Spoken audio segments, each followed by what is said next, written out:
Welcome students, आप सबको हमारे चैनल सिक्योर एजुकेशन में बहुत बहुत स्वागत है।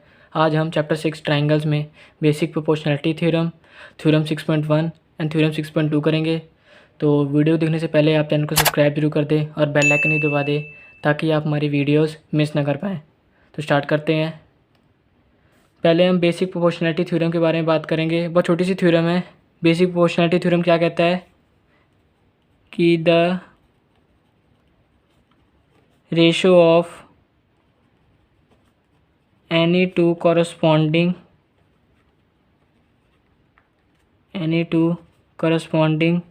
sides in two equiangular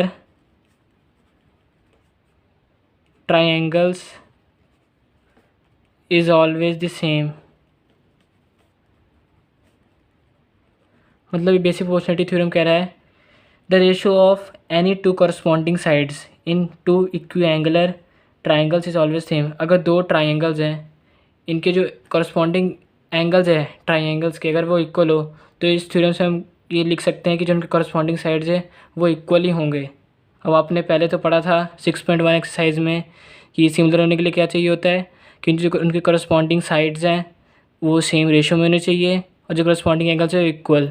तो ये बेसिक प्रोपोर्शनैलिटी थ्योरम क्या कहता है कि अगर दो ट्रायंगल्स में अगर एंगल इक्वल हैं, दो एंगल अगर उनके इक्वल हैं तो जो उनकी करस्पॉन्डिंग साइड्स होगी वो इक्वल ही होगी जो उनकी रेशो होगी। कैसे? सपोज़ करते हैं कि ये ट्रायंगल ले लेते हैं हम। ज़रूरी नहीं कि इक्वल एंगल ट्रायंगल मतलब इक्विलेटरल ट्रायंगल ही होगा। कोई भी ट्रायंगल हो सकता है, आइसोसेल्स होता है, स्केलन ट्रायंगल हो सकता है, कोई भी।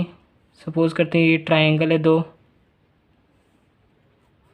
ये हमें गिवन है 60 डिग्री, ये हमें गिवन है 50 डिग्री और ये 70 डिग्री। इधर भी सेम कर लेते हैं 60, 50 डिग्री एंड 70 डिग्री। लेकिन जो इसकी साइड्स हैं वो क्या है 1 सेंटीमीटर, 2 सेंटीमीटर एंड 3 सेंटीमीटर। इधर है 2 सेंटीमीटर, 4 सेंटीमीटर एंड 6 सेंटीमीटर। आप देख रहे हैं कि जो ये दो ट्राइंगल्स हैं इसमें जो इनके एंगल्स हैं, जो भी कोई भी दो एंगल्स ले लो, 50 ले लो, मार्क कर लेते हैं पहले इनके sides ABC angles and DEF। तो आप देख रहे हैं जो एंगल A और एंगल D है वो इक्वल है 50 डिग्री, एंगल B और एंगल E भी इक्वल है 70 डिग्री। और अगर दो एंगल्स इक्वल है फिर तो तीसरा ऑब्वियस इक्वल ही हो जाएगा। तो इसका मतलब अगर एंगल्स इक्वल है तो जो उनके जो करस्पॉन्डिंग रेशोज़ होगी साइड्स की वो हमेशा इक्वल आएंगी। मैं आपको शो भी करवा देता हूँ। AC के अपॉन में DF, AC अपॉन DF। तो ये क्या आ गया AC 1 सेंटीमीटर, DF 2 सेंटीमीटर। तो इनकी रेशो क्या आ गई 1:2। एक और साइड ले लेते हैं CB upon FE, CB upon FE। CB क्या है 3 centimetre and FE 6 centimetre. Cutting कर लेते हैं 3 1 3, 3 2 6। तो ये भी क्या आ गया 1/2 सेंटीमीटर। तीसरी साइड्स भी ले लेते हैं BA upon ED, BA upon ED। BA कितना है 2 सेंटीमीटर, ED 4 सेंटीमीटर। कटिंग करें 2 1 2, 2 2 4। तो ये भी आ गया 1/2। तो आप देख रहे हैं इनके जो करस्पॉन्डिंग साइड्स की रेशो है वो भी इक्वल आ रही हैं। तो हम कह सकते हैं ये बेसिक प्रोपोर्शनैलिटी थ्योरम प्रूफ हो गया। तो हम कह सकते हैं कि जब भी आपको दो एंगल्स, अगर दो ट्राइंगल्स में अगर एंगल्स दो इक्वल दिख जाए तो आप ये प्रूव कर देना कि जो AC अपॉन DF है वो किसके इक्वल है AB अपॉन DE के। कैसे? ब्रैकेट में लिख देना because of basic proportionality theorem. Basic proportionality theorem को एक और चीज़ कहते हैं हम थेल्स थ्योरम भी कह देते हैं, क्योंकि एक फेमस ग्रीक मैथमेटिशियन थे थेल्स, उन्होंने ये थ्योरम बनाया है तो इसलिए इनको थेल्स थ्योरम भी कहते हैं। इसको थेल्स थ्योरम आप ये याद रख लेना। पर मेन आपको क्या याद रखना है कि ये बेसिक प्रोपोर्शनैलिटी थ्योरम है। ये तो आपके नॉलेज के लिए कि ये थेल्स थ्योरम भी कहते हैं इसको। थ्योरम 6.1 है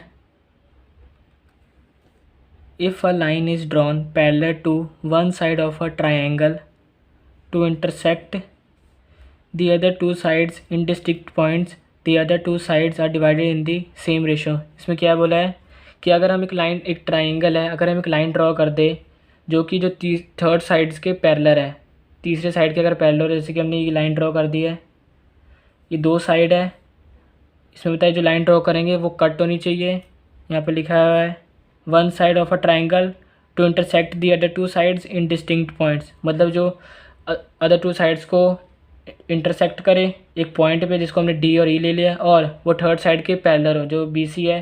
तो अब देखें जो डी और बी सी के पैरेलल हो, तो ये बताना है the other two sides are divided in the same ratio. तो ये बताना है कि जो इनके अदर टू साइड्स हैं, जैसे कि ये हो गए जो इंटरसेक्ट होने के बाद बन गए A D D B, A D upon D B और ए ई अपॉन ए सी, ये दोनों इक्वल होने चाहिए।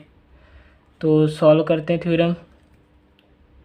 हमें क्या प्रूव करना है, हमें प्रूव करना है A D upon A D side upon D B side equal होनी चाहिए ए ई साइड अपॉन ई सी के, ए ई अपॉन ई सी। तो प्रूव करते हैं, पहले ज्वाइन कर लेंगे हम, join B E and C D और ड्रॉ कर लेंगे, ड्रॉ। पहले ज्वाइन करते हैं बी ई को ज्वाइन कर लेंगे। जब हमें प्रूव करना है तो कुछ हमें कंस्ट्रक्शन करनी पड़ती है। बी ज्वाइन कर लिया और draw D M perpendicular to A C and E N perpendicular to A B. D M perpendicular लेते हैं ए सी के, तो ये ए सी है, डी से हमें परपेंडिकुलर ड्रॉ करना है। तो ये आ गया, ये परपेंडिकुलर 90 डिग्री, इसको हम कह देते हैं एम, क्योंकि डी एम है। नेक्स्ट हम परपेंडिकुलर ड्रॉ करेंगे ई से ए बी के ऊपर, ये आ गया ई और एन। हमने ई एन परपेंडिकुलर ड्रॉ कर दिया ए बी के ऊपर और डी एम परपेंडिकुलर ड्रॉ कर लिया ए सी के ऊपर। अब हम पहले एक ट्रायंगल लेंगे, कौन सा ट्रायंगल, ए डी ई। मैं आपको यहाँ पर बता देता हूँ कौन सा ट्रायंगल लेना है। हमें ऊपर वाला ट्रायंगल लेना है ए डी ई, जो ये है ऐसे शेप में ए डी ई, इसमें 90 डिग्री जा रहा है एम में और एक ई से 90 डिग्री जा रहा है जो कि ये एन। तो हमने ए डी और ई ट्रायंगल लेना है। सो area of triangle A D ई निकालेंगे। एरिया कैसे निकलता है ट्रायंगल का, half into base into height. तो हाफ ले लिया इंटू, पहले हम बेस लेंगे उसका ए डी पहले बेस लेते हैं। इस ट्रायंगल में दो बेस बन सकते हैं, ए डी बन सकता है और ए ई बन सकता है, और हमें हाइट्स भी दो गिवन है, एक डी एम गिवन है और एक ई एन। तो हम दोनों हाइट्स और दोनों साइड लेंगे। तो पहले हम ये वाले साइड ले लेते हैं बेस ए डी। सो ये आ गया A D multiply by A D के परपेंडिकुलर कौन सा है, E N. Half into base into इसका हाइट क्या आ गया, इसका हाइट आ गया ई एन। इसको फर्स्ट इक्वेशन ले लेते हैं। नेक्स्ट सिमिलरली हम दूसरा ट्रायंगल लेंगे, कौन सा, बी डी ई। नीचे वाला लेंगे बी डी और ई, ये ट्रायंगल है ऐसे जा रहा है और ये डॉटेड फॉर्म में डी बी डी और ई ट्रायंगल लेंगे। तो area of triangle B D E, इसमें भी फॉर्मूला लगाते हैं हाफ इंटू इसका बेस क्या हो गया, डी बी बेस हो गया इसका, डी बी इंटू, अभी आपको देख रहे हैं जो तीनों साइड्स हैं इसमें 90 डिग्री तो बन नहीं रहा, लेकिन आप ये ऊपर वाला फिगर देखो, ये जो बी डी और ई है ये वाली साइड, इसका 90 डिग्री हम आउटसाइडर से लेंगे। कैसे, जो ई एन है, जो ई एन है वो बी डी ई का हाइट बन गया। अगर हम इसको यहाँ पे हाइट लेते वो भी सेम आता, तो इसका मतलब इसका हाइट क्या आ गया, ई एन। ये सेकंड इक्वेशन आ गई। फिर से हम ये वाले ट्रायंगल पे जाएंगे। So area of triangle A D E लेंगे, A D E half into, अब मैंने आपको क्या कहा था कि एक बार बेस हमने ए डी ले लिया, दूसरी बार हम लेंगे ए ई बेस, ए ई बेस लिया। ए के परपेंडिकुलर कौन सा साइड है, टी एम। तो इसका मतलब जो इसका हाइट आ गया वो डी एम आ गया। तो हाफ इंटू बेस ए इंटू हाइट आ गया हमारा डी एम। यह थर्ड इक्वेशन। फिर एक और ट्राइंगल लेंगे, पहले हमने लिया था डी बी ई, अब हम लेंगे डी ई और सी। पहले हमने इस साइड वाला लिया था, अब उस साइड वाला लेंगे। वो बन गया कुछ ऐसे डायग्राम। ये आ गया हमारा डी ई और सी। तो area of triangle D E C, formula half into इसका बेस ई सी हो गया, ये वाला बेस ई सी इंटू इसका। आप देख रहे हैं यहाँ पे 90 डिग्री तो है नहीं कोई भी एंगल, तो इसका भी जो हाइट है हम वो आउटसाइड से लेंगे। तो इसका हाइट क्या आ जाएगा, जो डी से बन रहा है डी एम, तो डी एम है वो इस ट्राइंगल का हाइट आ जाएगा। सो ये आ गया डी एम। तो यहाँ से हमारा half into base into height, ये आ गया फोर्थ इक्वेशन। अब हमें जो ये चारों हमने जो एरिया लिए हैं उसको डिवाइड करेंगे। पहले ये जो फर्स्ट है उसको इससे डिवाइड करवाएंगे बी डी से, और जो थर्ड इक्वेशन है उसको 4 से डिवाइड करवाएंगे। सो नेक्स्ट है from first, second, third and fourth equation में से लिख लेते हैं देयरफॉर एरिया ऑफ ट्राइंगल। कौन सा जो ट्राइंगल है, A D E upon B D E.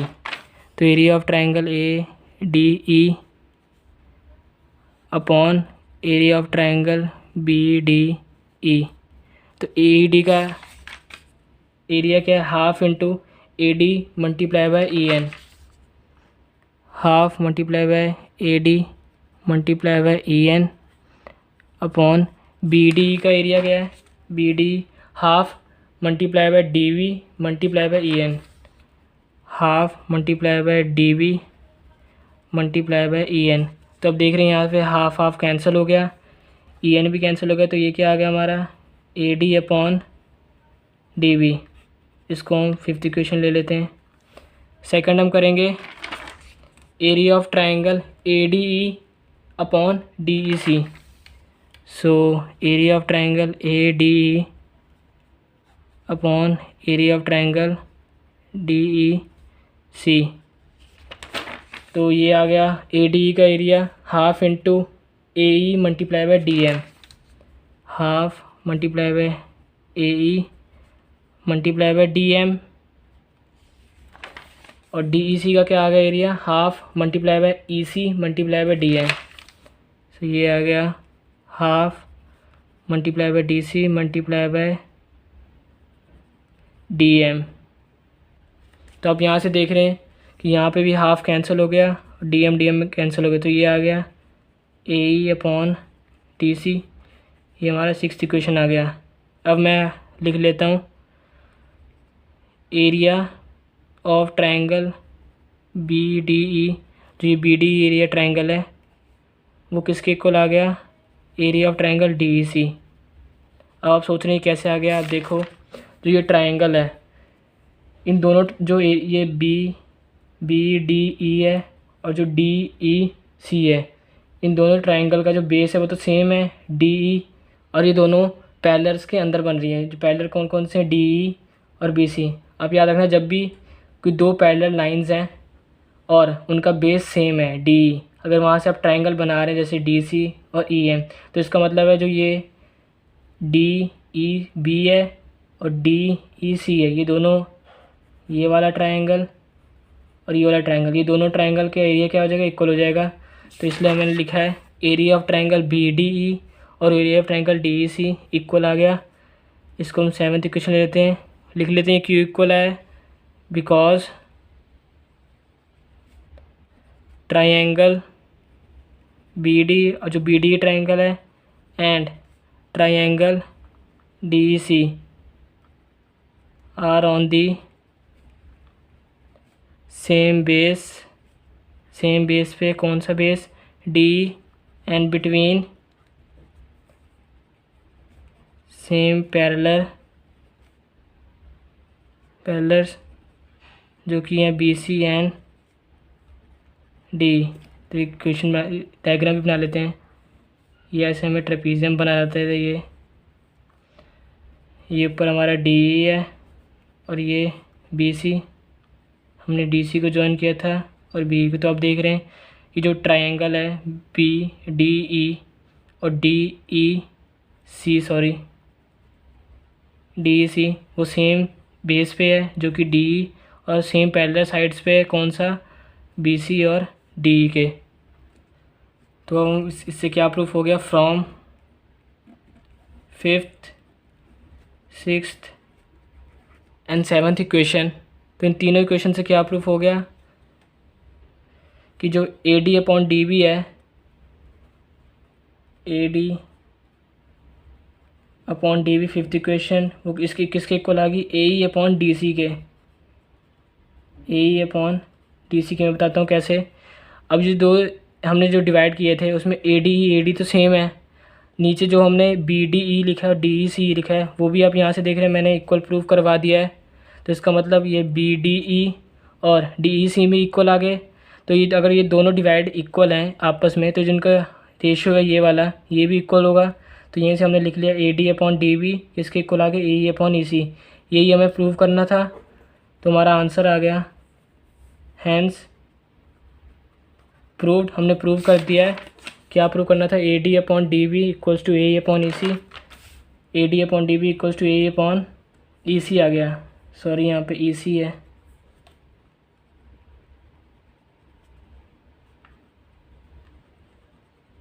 तो हमें प्रूव करना था A D upon D B equals to A upon E C. तो हमने प्रूव कर लिया A D upon D B equals to A upon E C. Theorem 6.2 है आपकी बुक में। जो थ्योरम 6.2 है और जो एग्जाम्पल 1 है वो एक्चुअली सेम है।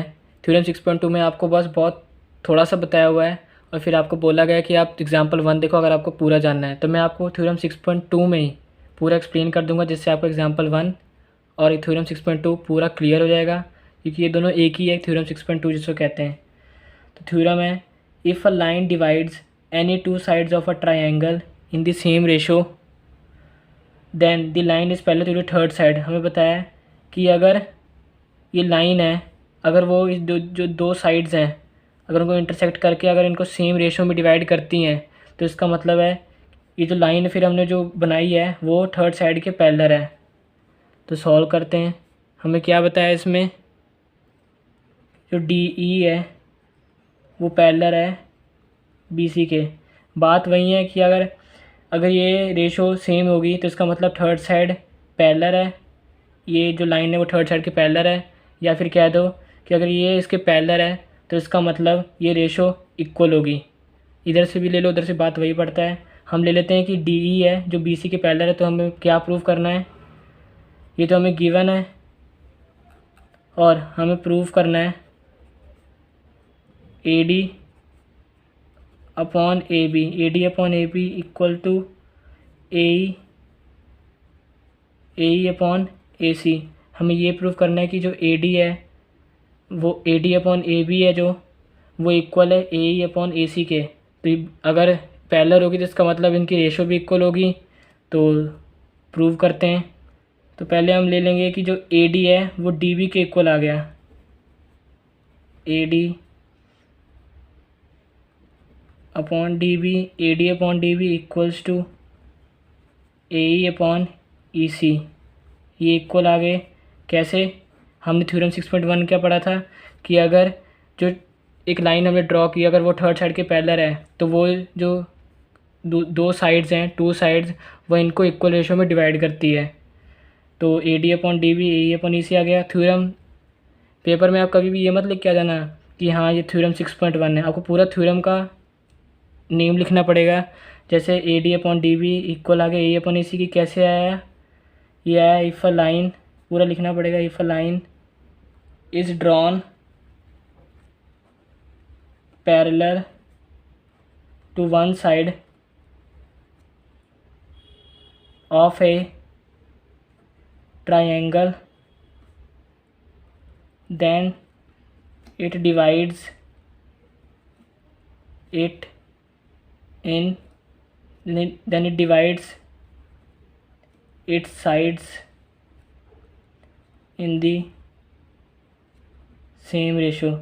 तो इसका मतलब अगर लाइन पैरेलल है तो इसका मतलब जो उनके करस्पॉन्डिंग साइड्स होंगे वो उनको इक्वल रेशो में डिवाइड करेगा। आपको ये थ्योरम पूरा लिखना पड़ेगा। तो A D upon D B, A E upon E C के इक्वल आ गया।